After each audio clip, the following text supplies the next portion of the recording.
Parlons de cette loi finance 2025. Aujourd'hui, on est dans une situation peut-être même inédite, il me semble, si catastrophique que ça, je ne sais pas, si ça a déjà existé d'ailleurs. Comment se fait-il aujourd'hui que, en plus de nous demander à nous, les Françaises et les Français, de nous serrer la ceinture, comment se fait-il aujourd'hui que ces ministres de l'économie, ces hommes politiques, ces dirigeants, ceux qui tiennent le budget entre les mains, ne soient pas, ne serait-ce que inquiétés par cette situation financière? Ce budget, mais comme dit Laurent, le gouvernement savait très bien où on en était, le président de la République aussi. Je me demande même s'il n'y a pas une corrélation avec la dissolution pour peut-être nous cacher des choses et en tout cas rebondir autrement, parce que là, c'est quand même un peu... On s'est toujours posé la question sur la dissolution, mais quand on voit aujourd'hui dans l'état budgétaire où on est, dans l'état financier où on est aujourd'hui, on peut peut-être faire une corrélation. Toujours est-il qu'il y aura effectivement une commission d'enquête auprès de Bruno Le Maire, et on verra un peu ce que ça donne. Pour autant, aujourd'hui, on défend, on est en train de travailler sur la première partie du PLF qui concerne les recettes. C'est compliqué, on a beaucoup d'amendements qui sont, dès qu'on veut nous essayer d'avoir de faire un effort pour les Français, c'est rejeté.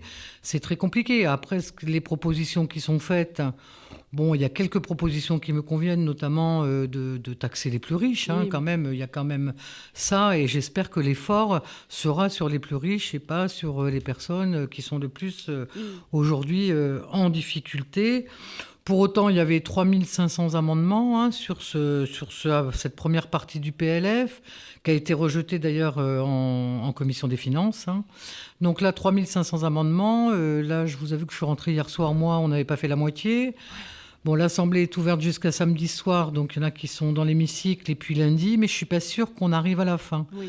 Donc il se peut que ce projet de loi parte au Sénat avec l'article 47, ça veut dire on n'ira pas à la fin, donc il ne sera pas voté.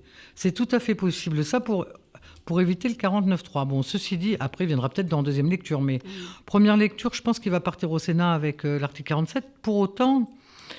le Premier ministre s'est engagé au débat de l'Assemblée et on débat. Là, moi, j'ai passé 3 jours et il y a du débat, il y a des discussions. Et ça, c'est quand même intéressant parce qu'on s'aperçoit quand même, vous voyez, aujourd'hui, il y a plein d'articles qui ont été rejetés, il y a plein d'articles qui ont été supprimés. Donc ça veut dire quand même que malgré... la représentation de l'Assemblée nationale aujourd'hui, qui a l'air d'un véritable cafouillage, si je peux m'exprimer comme ça, malgré tout, on arrive à construire des choses ensemble, et je parle, moi, de la gauche et une partie du bloc central, où on arrive à travailler ensemble. Finalement, je me dis... c'est peut-être moins pire qu'avant la dissolution. Parce que, comme il n'y a pas de majorité, on est tous avec nos sensibilités et du coup, on travaille sur les idées et on ne travaille pas sur la majorité. Donc moi, j'apprécie beaucoup ça, et parce que je trouve que c'est mieux de travailler comme ça. Et ça fait bizarre de dire ça parce que tout le monde a l'air de dire « mais non, c'est un vrai bazar ». Mais finalement, je trouve que c'est moins le bazar qu'avant la dissolution. Voilà, ça n'engage que moi. Mais je le ressens comme ça, parce que les gens, là, ont envie de travailler, on le sent. On le sent qu'il y a vraiment... On a envie de porter ce projet de loi, et je vous dis de ne pas sanctionner les plus en difficulté, ceux qui peinent le plus aujourd'hui sur le pouvoir d'achat.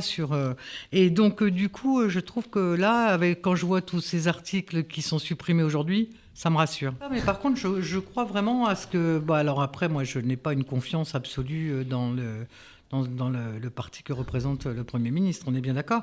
Mais il voulait du débat et il nous a laissé débattre. Moi, je pense qu'il ne peut pas faire l'impasse de prendre en compte certains amendements qu'on a portés, qu'on a défendus tous ensemble.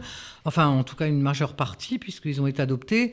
Donc, moi, j'y crois assez à ça. C'est pour ça que je pense que le 49.3 arrivera, certainement. Peut-être en deuxième lecture, mais prendra en compte certains amendements, j'espère. Donc, il faudra étudier ça, bien sûr, à la fin, puisque là, pour l'instant, en tout cas, il faut travailler le plus possible et porter le plus possible d'amendements pour que ce soit vraiment ce qu'on a envie de défendre qui soit à la fin dans le PLF. Ce que je crains le plus, parce que quand même, c'est 60 milliards d'économies, avec 20 milliards sur les recettes, 40 milliards sur les dépenses.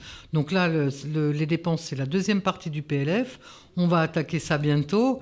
Et là, c'est vraiment ce qui touche notre quotidien. Parce que les dépenses, par exemple, je donne un exemple, c'est l'aide d'accompagnement qu'on donne aux entreprises quand ils embauchent un apprenti. Par exemple, c'est ça, qui était à 6 000 euros, qu'on veut baisser à 4 500 euros. Alors qu'on sait qu'aujourd'hui, on a besoin de ces jeunes qui sont en apprentissage, on a besoin de ces employeurs qui forment ces apprentis. C'est aussi la ponction aux collectivités locales, où quand même elles vont être impactées de manière assez significative, avec un prélèvement de 2%, avec la TVA gelée, le reversement de la TVA gelée pour 2025, sur le montant de 2024, le non-reversement du FCTVA. Enfin, il y a plein de choses comme ça où les collectivités qui font quand même... C'est eux qui font nos territoires. Donc, c'est les collectivités qui font nos territoires qui nous aident sur tout le développement économique, sur le développement touristique et tout ça. On sait qu'elles vont être très impactées. Donc, il y a plein de choses comme ça et là, je pense qu'on va vraiment avoir du mal à défendre nos amendements, mais parce que là, il y a 40 milliards d'euros d'économies à faire sur les dépenses. Donc, je crois que... Mais on va se battre jusqu'au bout.